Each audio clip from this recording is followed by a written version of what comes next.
Before I tell you all the things which we did wrong, I would like to tell you about the things which we actually did right. We hired an expensive architect who was recommended by friends and is actually kind of famous in Bali and Lombok. We had a lawyer draw up all of our building contracts to help us with tax payment and also legal protection. We used the notary, we paid for all of the permits, even the most expensive one, which is an environmental permit I'm sure most people have never even heard of. We didn't cut any corners. We weren't trying to underpay people. We're not the story that you hear of people who tried to build as cheap and as fast as possible and then got what they deserved. We actually did the opposite, and yet we still lost $59,000. So this is what we learned. Our most expensive mistake was trusting the wrong builder. He was referred to us by some friends, and we actually saw the work that he had done. We thought that was the safe bet. So we paid a substantial deposit, handed over all of our plans, and then just assumed that they knew what they were doing. After 5 months, we arrived to our foundations in the wrong place, poor wood quality, bad workmanship, and even termites. And so we had to tear everything down and start again. And the worst part of all is that we weren't here to watch it all happen. We were trusting people that we shouldn't have with money we couldn't afford to lose. And that brings me to the next problem. You have to be on site every single day.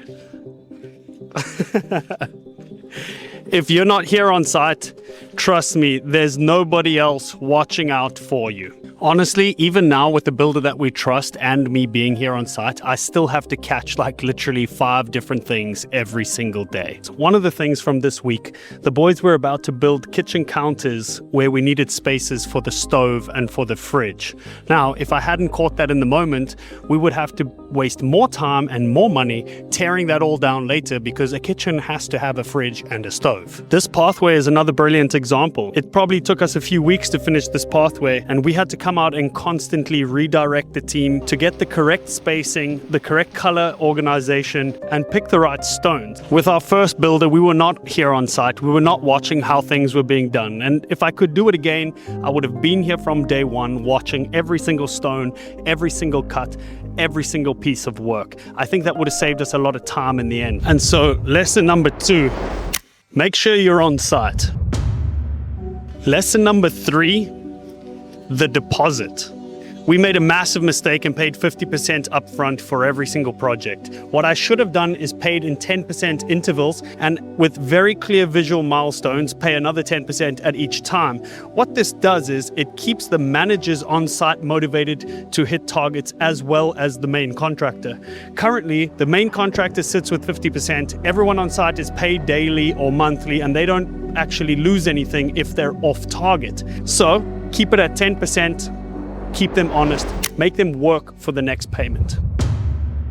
Mistake number 4, we planned too far ahead with the wrong people. Now, I want to be very careful with how I say this because our architects were actually very, very good, but they didn't understand the limitations that we have here on Sumba. So if I could do it again, I would actually strip everything back.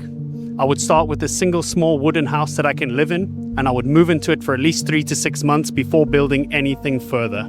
And I would just go one small project at a time, based on the limitations, based on the skill at hand, based on the connections that I can make here on Sumba. That actually leads me on to the next mistake. Mistake number 5, designing with materials from other islands. What we've done since we found our new build is actually changed almost everything in our plan, only using local materials sourced here on Sumba. So where we had granite tiles or limestone tiles, we're now using local Sumba stone, and all the wood is locally sourced jati, which is teak wood. All of our rock is sourced from the land itself. All the things which are actually readily available, they don't require us to wait for a shipment to come in through the port, because every time there's bad weather, we have delays. Every time we have to order something from another island, we have excess costs, not only for the ship to get across, but also for the truck to get from the port to our site. So if you want to be more efficient, I would say only use materials which are sourced locally on your island. Unless you absolutely have to. There are a few things that we have to order from somewhere else. That's like the bolts and screws and nails that can withstand the salt air. We had to order those in because we didn't want to be having our bolts and screws rusting in a few years' time. I would say, if you can, only use materials which are locally sourced on whatever island you're on. Mistake number 6. The boundaries. This is a quick one, but it's important. When we came and started building, we didn't do a boundary re-establishment. And I know what you're thinking. Why wouldn't you do that? That's so stupid. That's because when we came here, these pillars were already on site. And so we assumed that they were correct. We had all the correct certificates. We were using a notary. We were working with the land department. We were doing everything correct. And there were still some inconsistencies. Our pillars ended up being wrong by 2 meters. And those 2 meters rarely add up as you travel about 100 meters. So I strongly advise you to do a boundary re-establishment. Even if you have certificates, even if you already have markers on your property, do not trust.